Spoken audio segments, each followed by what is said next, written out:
Hi, thank you for coming to the Osterville Village Library. I am pleased to have the opportunity to interview Michael Solomowitz, a local author, about his new book, Behind the Fourth Wall. Michael's originally from Coney Island in Brooklyn, and he has enjoyed a roller coaster writing career. His debut novel, Behind the Fourth Wall, was published in January by Black Rose Writing and won second place in the 2022 PenCraft Awards for General Fiction and named a finalist in the 19th Annual Best Book Awards. Michael began his career writing at Manhattan Cable TV and worked for Warner Brothers. For several years, he was a sports journalist, publishing dozens of articles in national and trade publications, and also contributed to 2 nonfiction sports books. Michael has also written and directed for theater, with works appearing on stages from Los Angeles to Long Island to Boston. A member of the Authors Guild and on the board of directors of the Cape Cod Writers Center, Michael resides on Cape Cod with his lovely wife. You can contact him on his website at michaelsolomowitz.com. So I will give a quick synopsis of the book, and then we will get into the interview with Michael. So, New York playwright Noah Miller had it all: a supportive wife, a precocious daughter, and a promising career. Then suddenly all is lost. Still mourning for his family, Noah reluctantly agrees to oversee the summer production of his play on Cape Cod. There he befriends a woman who sympathizes with his grief, but her true objectives run deeper into his very soul, and Noah becomes an unwitting victim of her deception. Immersed in his production, he begins an affair with one of his actors, but the guilt from their relationship leads to tragic consequences. And then, on the anniversary of his wife's passing, Noah discovers the harrowing mystery behind her death and the part that he played in it. Harboring this devastating secret, his show about to open without one of its lead actors and a dubious figure harassing him, Behind the Fourth Wall is a story of hope and redemption, forgiveness and second chances, and ultimately the courage to face one's darkest fears. So, Michael. Hi there. Hi, thank you for coming today. Thanks for having me.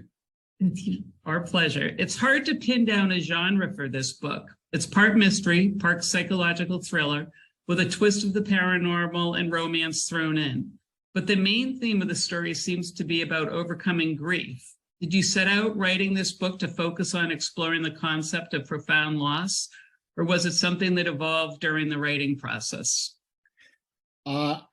So I think to be honest about it, the theme evolved as I wrote it. I didn't start out to write about grief or overcoming fears or anything like that. I wanted to start with the protagonist who was in a dark place. Noah has lost his family when the book opened, when the story begins. He's having difficult times. He needs to get away from the daily grind. And he has lunch with his friend Jerry, who's also his manager, his writing manager. And he gets, who has news for him that his play is going to be presented at the Dennis Playhouse in Cape Cod for a summer production. Meanwhile, because of the grief and the tough times he's going through, his boss, Noah is his day job is a theater critic for the AP, Associated Press, and his boss thinks he needs a break. He needs to take some time off and get away. So he gives him the summer off to go up to Cape Cod. What I found as I wrote it was that I began writing the notes for the book in 2018, which was just after my mom had passed away. She lived to be 100 years old. And so I was going through my own grief at the time. And I think some of that kind of, streamed into the theme of the book. It's ironic, by the way, my mom was actually the secretary to Mr. Schuster of Simon & Schuster back in the 50s, a long time ago. So I kind of missed out on getting that advantage. So I didn't start out writing about overcoming grief, but a lot of it came from personal, experience and personal what I was going through at the time. I fought the idea of this book being about overcoming grief and facing fears because there's no genre for that.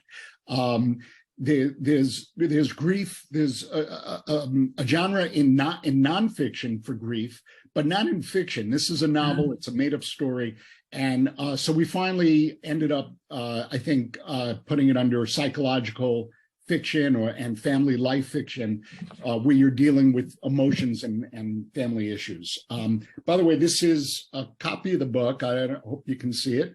Just wanted you to see what it looks like in case you're interested. So thank you. Here we go. The protagonist, Noah Miller, is a New York playwright, yet most of the scenes in the book take place around Cape Cod, and especially at the Dennis Playhouse. Why did you choose to make your protagonist a playwright, and why is the action primarily on the Cape?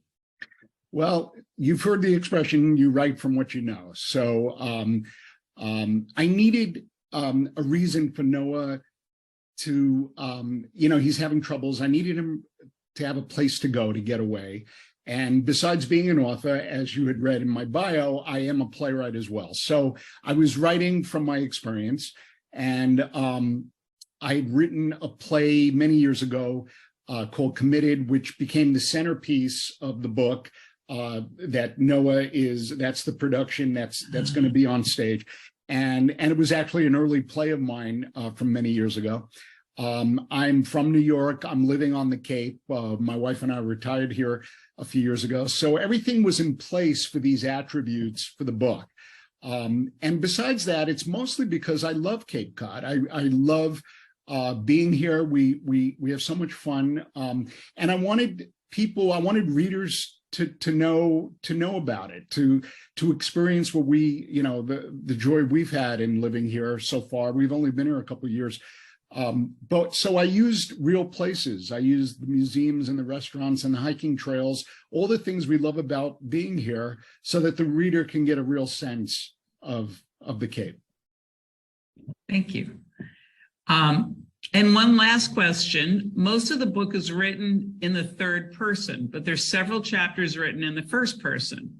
What made you decide to write it that way? So I tell this story primarily in third person, but I needed to give context to the narrative. I needed the backstory to be explained, the flashback. So, what brought Noah to this point, his reasons for his decisions, so you can understand where he's coming from and what he's gone through when the book begins. So I decided to tell the backstory in first person. And I use it sparingly in the book, mainly so you can see what happens through Noah's eyes. You're in the room with him when he finds his wife. You're on the phone with him when he learns about his daughter. There's a dream scene where he's wandering around lost, bumping into people he knows. And you're seeing that all through Noah's eyes. Writing in first person gives you a whole different perspective, I think. It brings you closer to the action. It's like taking a peek behind the curtain, or as Lin-Manuel said, it puts you in the room where it happened. Most people I've heard from thought it may have been a little jarring to read that, to being in third person, then jump to first person. But after reading the book, they understood why I did it, and the overall impression has been pretty positive. Thank you. And then I actually do have one final question for you. Do you have any other projects that you're working on at the moment? Yes, thank you for asking. I'm working on my second novel. It takes place post World War II Coney Island, which is where I grew up. And it's a very different story. It's about a family breakdown, and it has a Jewish twist to it. And so to describe it best, I'd say, think J.D. Salinger meets Philip Roth. It's a coming of age story, and the feedback I've gotten so far has been good, and people think it's very funny, which is what I even though it's a serious subject, and it takes me back to my adolescent days, I wanted to do this one with humor involved, so that you laugh, with the characters, and it's I think it's funny. I think it's good. And so that one, I don't have a name for it yet, but I call it Coney Island right now. But I'm about 3/4 of the way through that. Aside from that, there'll be a production. You mentioned I'm a playwright. I have an evening has been given to me of 4 of my one-act comedies, and that's going to be on stage at the Curtain Call Theater in Braintree, which is just outside of Boston. And that'll be next June, and it's called Divine Comedy.